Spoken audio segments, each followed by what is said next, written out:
In short order, Dominicus and his cohort had torches lit and were kicking and pushing all the prisoners onto their knees in a vast semicircle. Beyond the circle of torches, the crucifixions ranged off into the snow and howling darkness. Oberon Junius began at one end of the arced line of prisoners and counted off 10 men. Unus, duo, tres, cator, quinque, sex, septum, octo, novum, decim. While Dominicus cut the wire that bound the 10 men together, Oberon stood back and bellowed to the prisoners. Latina, Latina, qui loquitur lingua romanis fecit audire. Finn was on his knees next to Donny, Adolf, and Judah Joy. Donny looked over at him, but Finn refused to connect. Finn understood Oberon's question, and yes, he understood plenty of Latin, but he had learned in the infantry that only a dim-witted fool volunteers for anything. Oberon tossed the kukuri back and forth from one hand to the other, enjoying the balance and heft, excited that it was about to get wet. Las tumbas, qui loquitur lingua romanis fecit audire? Asked Oberon. A trembling pair of bound hands rose from near the center of the semicircle. I do, sir.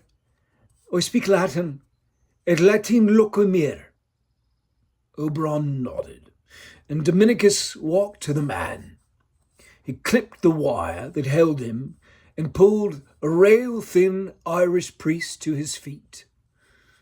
Father Michael O'Toole had never quite filled out his British Army uniform, even before the stress and horror of war cost him £15 he could not spare. The smallest jacket available hung loose about his shoulders. The collar of his order was an inch too wide at the neck, and his uniform tunic made him look like a skinny child outfitted in his father's suit coat. You speak Latin? Oberon asked. Yes, sir. It is the language of my faith. You speak the languages of these men and women, Oberon said, gesturing broadly to the prisoners with his blade. Yes, sir, Michael said. His French was excellent, and his German had improved immensely during the course of the war as he extended his ministry to German prisoners. You will translate what I say, said Oberon. Yes, sir, I will. Oberon nodded. Dominicus grabbed Father Michael and pulled him along to the center of the semicircle. Oberon gave a wave to his men, and they separated the first 10 prisoners from the rest, corralling them into the middle, where Michael and Oberon waited. Dominicus had a grey porcelain jar under his arm. He conferred briefly with Oberon, who nodded, then elbowed Michael. You tell them what I speak, Oberon said. Yes, sir, Father Michael replied. As Oberon spoke, Father O'Toole translated as best he could. There will be a lottery. Each man will draw a lot. 9 men's lots will be red. 1 man's lot will be white. The man with the white lot will be freed. He repeated it in French, then again in broken German. Dominicus, lottery jar in hand, stood before the 10 men who had been separated out. Tell them to take their lot, but do not look at it or show it to anyone. They will all reveal their lots as one, Oberon said. Michael translated.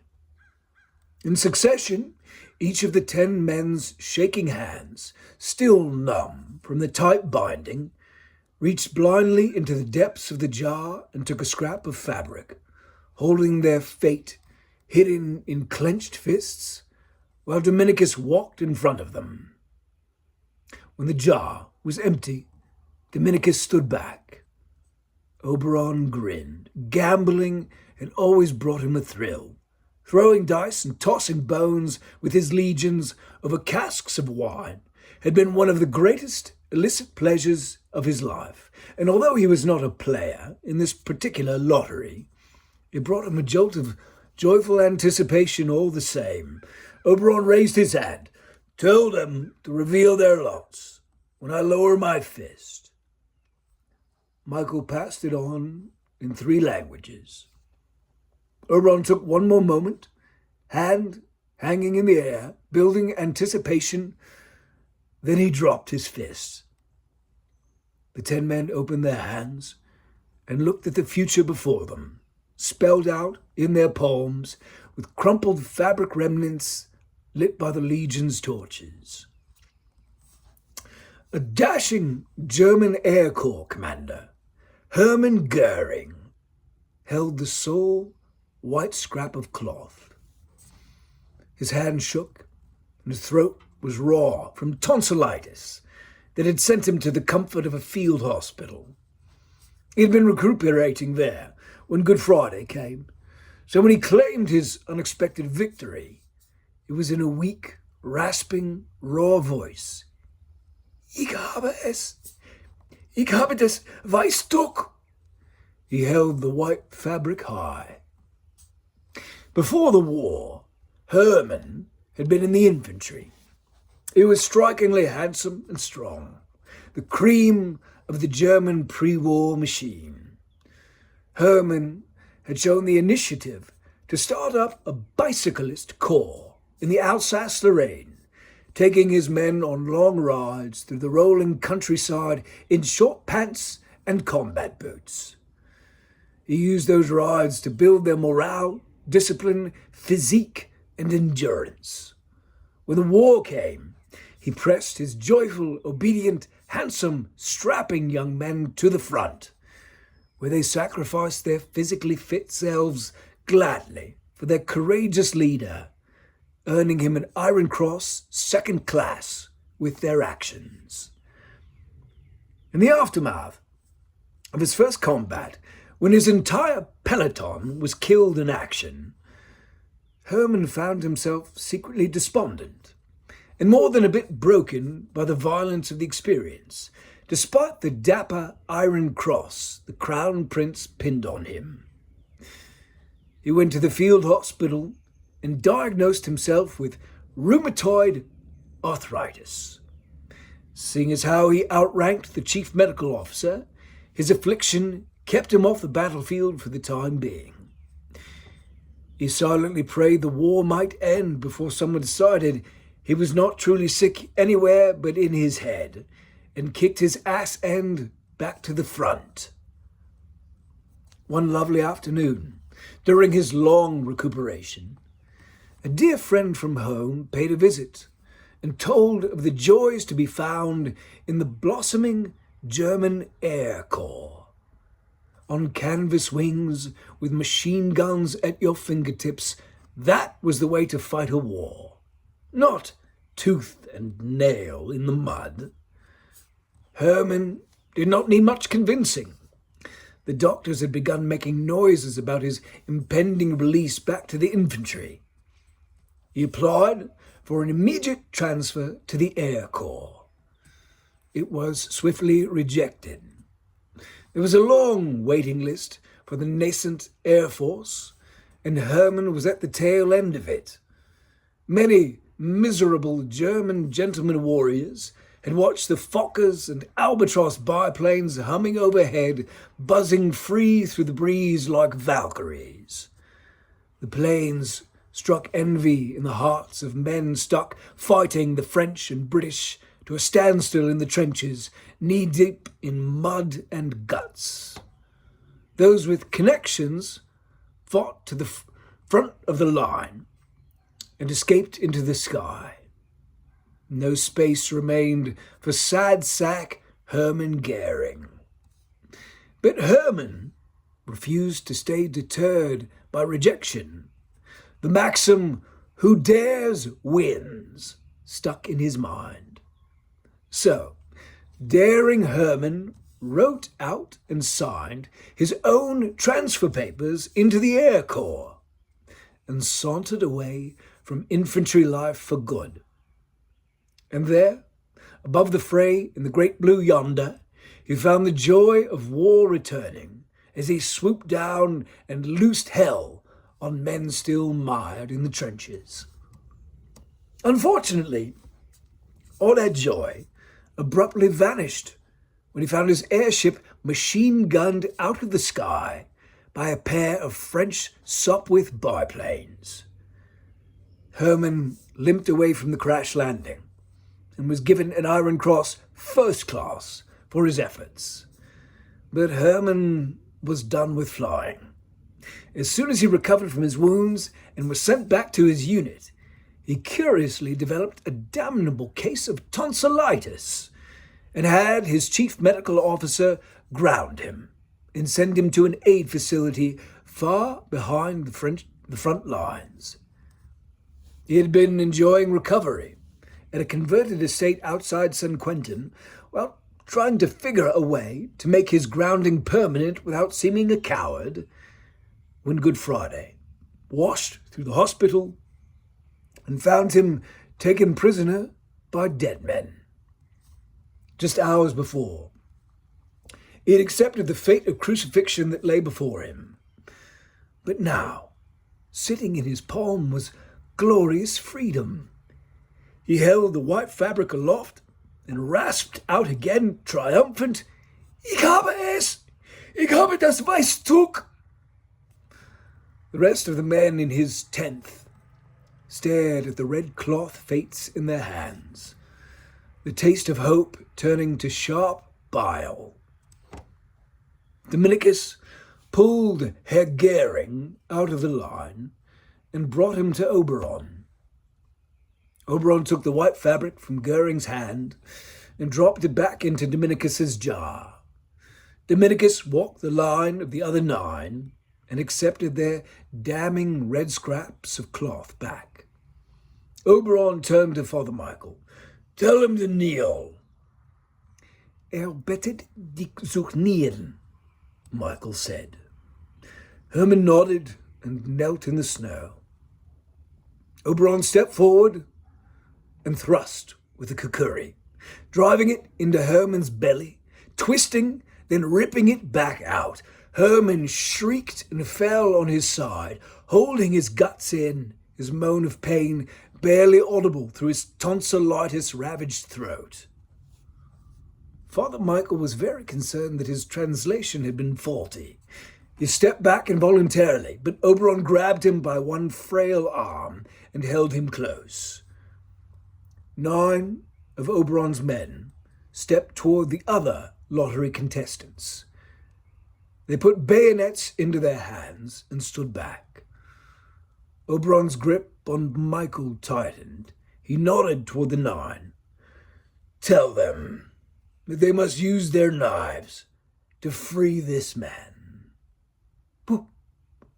"What?" stuttered Michael. "Debent liberato eam," Michael translated. You must free him." The 9 men stood there, bayonets in hands, surrounded by dead Roman legionaries, and they understood, but they did not want to understand. Oberon nodded to Dominicus. Dominicus grabbed the first man in the line, a young British corporal, Charlie Havisham, lately of Devonshire, and pulled him toward Goering. "How do you say, et liberado e un vivier in your tongue?" Oberon asked Michael. "But free him and live," Michael replied. Oberon nodded to Dominicus again. Dominicus took Corporal Havisham's bayonet hand and pointed it toward Herman.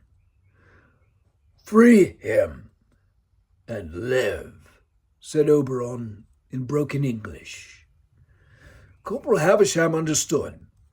He had been through a thorough schooling in the use of the bayonet in basic training. He'd honed his technique on straw dummies and mastered it there, as his sergeant taught him the art of making the killing face, teeth bared, mouth open wide and screaming, face flushed red, tendon cords in the neck flexed to bulging as one shoved the bayonet home, twisted it sharply, then yanked it free.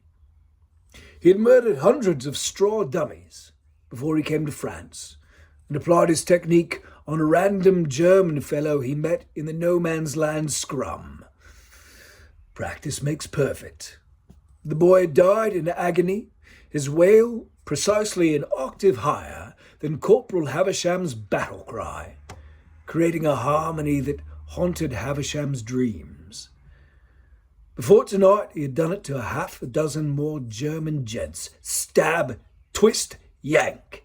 And to be fair, the men he had killed would have been just as happy to do it to him. But even that righteousness was not enough to force the echo of that first boy's high tenor out of Charlie's memory. Havisham looked at poor Herman. He leaned on the training his drill sergeant had imbued in him through relentless repetition. He breathed deep. He put on his killing face. His face reddened as his war cry bellowed. He stabbed Hermann Goering in the ribs, twisted the bayonet, then yanked it free in a spatter of hot red. The Roman legion cheered. Oberon let go of Michael and grabbed Havisham, pulling him into a bear hug. He kissed him on the forehead, released him, and stood back smiling. Then he spoke the Roman legion sacramentum as Father Michael stumbled through a translation. Step forward and swear by the gods of Rome, the heads of your ancestors, and your own honor, an unbreakable oath that you will follow your commander wherever he may lead. You will obey orders enthusiastically and without question. You relinquish the protection of Roman law and accept the power of your commander to put you to death without trial for disobedience. You promise to serve under the standards of Rome faithfully, even at the cost of your life. Swear it. Oberon looked in Charlie's eyes.